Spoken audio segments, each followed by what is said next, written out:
Hello and welcome to Professor Bets. Today we're going over our NFL Week 1 picks. It's finally here. We've been waiting for so long. I know you guys, like me, view preseason as like a torture. It's like, come on, like we're ready to get to the real thing. We're seeing tiny glimpses, for a drive or two. We're just ready to get football back. And then we're ready to kick it off with a bang here. And Professor Bets, that's what we're doing. That's why we've started this. This year, we're bringing you guys just so much. We're going to bring you guys sports betting, and it's going to be better sports betting than ever. We're going to have our weekly video where I talk about my 5 best picks.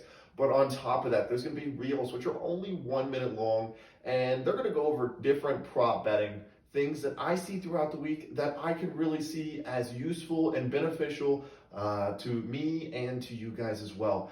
Some to look forward to here is some for passing quarterbacks. I have 3 passing quarterbacks that are guaranteed to hit their over in passing yards, and 2 quarterbacks that will hit their over in rushing yards. Those 2 will be coming out in 2 different videos, very free, very quick to watch. This is something you're going to get in, get out. You're going to have the information at your fingertips. That's what this site should be used for. You come here, you pick what you need from it and move on. But for those that don't like sports betting, this is not time to click out of this video here. I've got plenty of sports content that has nothing to do with betting, whether we have analysis on teams, divisions, even the league as a whole. We may go over topics and issues such as the Browns, who will be a constant conversation piece this year with Deshaun Watson. And same for another team we're going to talk about later, the Carolina Panthers, with all those quarterbacks that are around that same level. What happens if they start struggling? Who goes in for who? Who comes out of that unscathed? But let's go ahead and kick it off. Let's get right into our week 1 bets. And we're going to start with the first game of the season. It's going to be an absolute barn burner. We have the Rams versus the Bills. Now, the Rams are the defending Super Bowl champions, but the Bills are seen as kind of the next coming and are 2.5 point favorites over the Ram. That's hard for me to wrap my head around. I understand the hype coming in behind the Bills. I think they're going to be wonderful this season. I don't see the lack of passion or anything else that would tell me that the Rams are really going to struggle this year. In fact, Aaron Donald getting in these fights with the helmet, it's not good for the league. It's probably not a good image. But to me, it shows me that he's still fighting for something, that he's not sitting at the top of the mountain poking at people down there saying, look at me. He's battling for something. There's something to prove there. That's beneficial for all of us. The other thing that I think is overlooked is that the best thing about the Bills just so happens to be that passing offense. But the best thing about the Rams is that passing defense. They are set up beautifully, matchups across the board. There is a game to be played, and people have to win, people have to lose. But I have to think that the Rams really match up well against the Bills. Moving on, we have the Saints versus the Falcons. And this is a little bit from riches to rags. I know that's a little backwards there.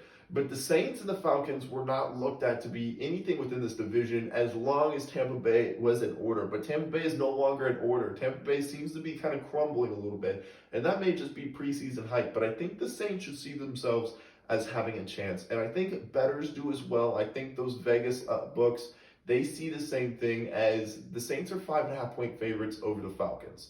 This is easy to see from 2 sides here. The Falcons are a mess of a vehicle. Nothing has been put together. Nothing has been created. It's just a bunch of pieces, and sometimes not very good ones at that. But you have Marcus Mariota. Marcus Mariota is an exciting energy. We're not exactly sure what we're going to see. He's a running quarterback. We've had issues with the arm, letting it go, sometimes some accuracy, some game time decisions. But maybe he's repaired all that. He's sat behind some great quarterbacks in those few years he hasn't been playing. We could see definite improvement from Marcus Mariota. What this game really comes down to, though, and what we're going to see, is it's about Winston. And Winston is going to make those mistakes for each team to win. The question is, can each team cash it in? For me, I'm going to have to say no for the Falcons. I see Winston having a kind of interesting stat line as we know him to be. That's not even a real hot take. I think it'll be around 400 yards, maybe even 420, 430. And he's going to have 4 touchdowns, 2 picks. We're going to come out of there being like, wow. But still, we haven't lost those thoughts about Jameis Winston just being too turnover prone. Moving on to my third pick here, and we have kind of a theme with young quarterbacks in this one. We have the 49ers versus the Bears. And my questions here is, how much is each one going to be required to do, and how much can they do? That's what we're asking. can Trey Lance operate the offense that Mike Shanahan's going to ask of him? And I don't think there's going to be a lot on that side. And then you talk about the Chicago Bears, who do not have the better roster. In fact, I think in a lot of different areas, they're going to struggle to put points on the board. They're going to struggle to stop people from putting points on the board. I don't think either side of the football is where it needs to be. With Justin Fields entering his sophomore year, he has a tough task ahead of him. He has to go ahead and win more for the Chicago Bears than Trey Lance does. I don't think the 49ers' success is predicated so much on Trey Lance. With one of the better rosters in the league, I will take -7 for the 49ers.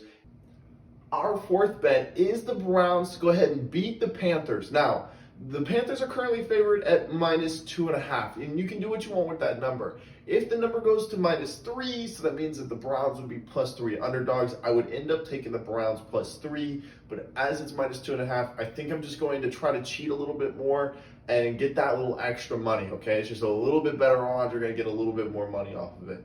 Now, the reason for this being is, yes, the Panthers probably have the better quarterback in Baker Mayfield versus Jacoby Brissett, but team overall, I have to say that the Browns are better. They're going to have a great rushing attack. They're going to have a great defense. So whenever I take this and I put it all together and I take a look at what I get, I might have the better coach and the better team on the Browns side. Now, you do have Baker Mayfield. It's a revenge game kind of feel, but let me go ahead and tell you, he has a lot more that he's going to have to do to make that team win. And he's got to do it with less time. He's had less practice, where Jacoby Brissett has been told since week 1 of preseason, you're a game manager.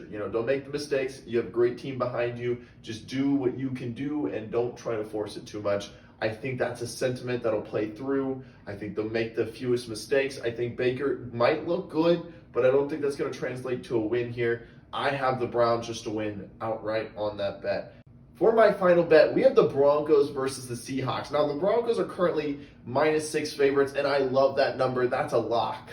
That's something you can get behind. Go ahead and jump on that now, because that might hit -7 pretty quickly as people start to win their first bets of the season, the Thursday, the early Sunday bets. They're going to look to see what they can bet later on, make a little bit more money. So that number is definitely going to shoot up to -7. I say get money in on it right now. That's important. That's my biggest thing for the day, is get money on the Broncos versus the Seahawks at under 7. So now that we've locked that in, why do I feel this way? It just feels like this was gifted to Russell Wilson, to the Broncos, or maybe so much as a punishment for the Seahawks. But this trade happened, so now the Seahawks have to face Russell Wilson in week 1. And the Seahawks have no parts. They don't seem to be have an identity on either side of the football, whether it be defense, offense. Not a lot of it.